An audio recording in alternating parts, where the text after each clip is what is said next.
to explode, and I can't wait to see what happens to it over the next 10 years. Well, that's exciting, and it gives people that's going to make the city grow like crazy because people are seeing it and they can buy new and be where the trend.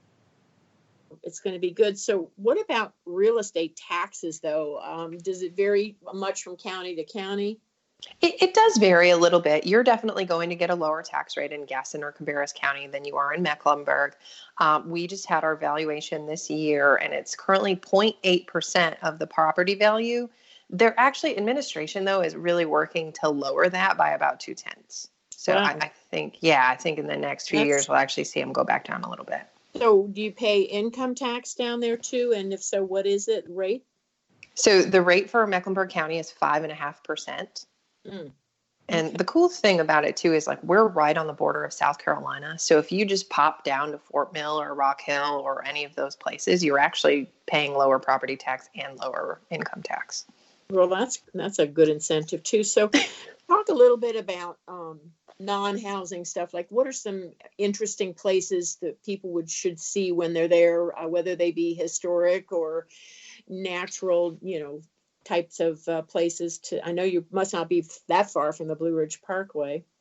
Right. So from my house, I could probably get onto the Blue Ridge Parkway within an hour. We go up there all the time. We go up to Asheville. Sometimes we'll drive around, get out of the car. There's so much beautiful stuff to see up there.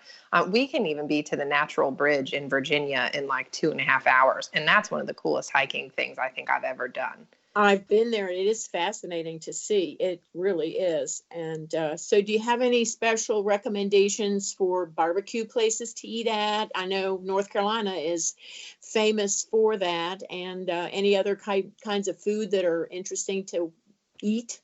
So if you drive up towards Winston-Salem, I don't know if you know this, Mooresville is actually like Race City, USA. So there's a lot of NASCAR history right here.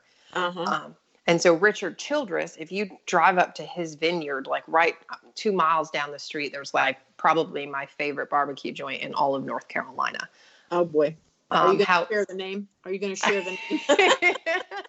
I can't think of it right now. I know exactly where it is and exactly what it looks like. And we go there every single time we go up and do the vineyard tour.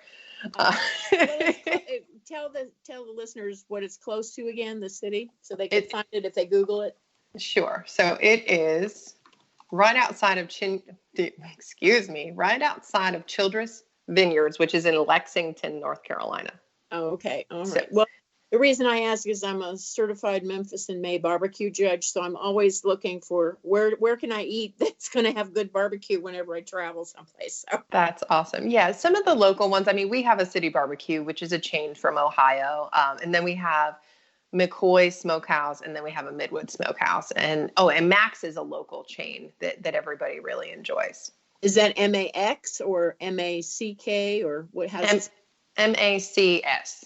Oh, MACS. Okay. Yeah. Is it macaroni and cheese? Okay. Got it. And I was about to say, ironically, their macaroni and cheese is probably my favorite macaroni and cheese. Oh, well, there you go. That's a good advertisement right there. So I'm assuming that Charlotte has a bustling airport too. If people wanted to fly in for a weekend to check things out, what do you recommend? So we do. Charlotte Douglas International Airport, from the time that I moved here 12 years ago to what it is now, has like tripled in size. And so please, if you're flying into Charlotte Douglas, just be very patient as we continue this construction. They've added 2 terminals. They're adding all sorts of shopping and restaurants. They just completely upgraded the parking and exit system. It's a really cool thing to have seen the transformation on that. That's awesome. I love seeing areas that used to be sleepy or quiet, and now they're all of a sudden bustling mega centers. And I'm thinking that the way you're talking, because there's so much construction going on, and a lot of people must be transplants from other areas. What do you know about the demographics of that? People moving in versus moving out and that sort of thing. The last time I looked at the statistics, 44 people a day were moving to the greater Charlotte metro area. That's pretty good for the moving companies. I'm sure they like it. Well, the thing about it is, right, like everybody gets their budget truck or their moving truck from New York and Pennsylvania and Ohio, where we're all from, and then they pay exorbitant amounts of money to bring it down. And so if for whatever reason you ever need a moving truck from Charlotte to Rochester, New York, it's going to be the cheapest moving truck you've ever paid for in your life because nobody's taking them back home. All right. Well, there you go. So if somebody doesn't like Florida, it sounds like it's kind of like almost like a J. They go all the way down to Florida and then they come back halfway like the letter J, and they come back up to North Carolina because the weather is a little bit healthier to handle, and there's more going on. And we call those our halfbacks. Yes. Because that happens all the time. Yep. My husband's from Massachusetts, and everybody we meet, it seems like even both of my kids' preschool teachers right now are from upstate New York. Like, it's just ironic. We all grew up like within a 2-hour radius of each other. Oh, that's amazing. So everybody, this is a kind of like a cheers. Everybody knows your name. Exactly. Oh, gosh. Well, as we're wrapping up, is there anything that you want listeners to know about living in Charlotte? And also, as I mentioned, you're a realtor down there in the Charlotte area. And obviously, from what you've told me, you're an expert in the area. So let us hear what your web address is and an email address. So if people want to get in touch with you, I know I move people down to North Carolina a lot, so I'm always glad to know a good realtor in the area who can help guide them through the process. Okay. Yeah. So my web address is myhomeincharlotte.com.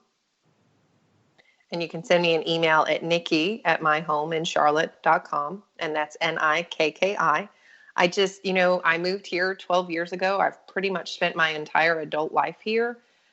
There's no other place that I could ever call home. I joke all the time about how my girls, are Southern belles, and they're being born and raised and grown up here. And I just love it. It's a different pace of life, and everybody here is super kind. And there's never, ever been a time where I said, you know what, I regret making this decision. I absolutely love it here.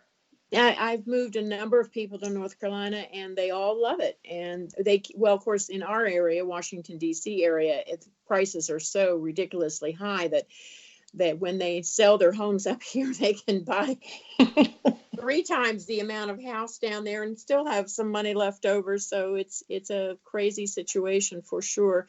Well, everybody, if you need to contact me, again, it's moveorimprovewithdebbie@gmail.com, or my website is boomerhousingoptions.com. And by all means, if you get in touch with Nikki and you heard the podcast with her on it, just tell her that Debbie sent you. And we look forward to hearing from you and your new life in Charlotte. And thank you, Nikki, for joining me today. I really appreciate the information. Thank you so much. Oh, thank you.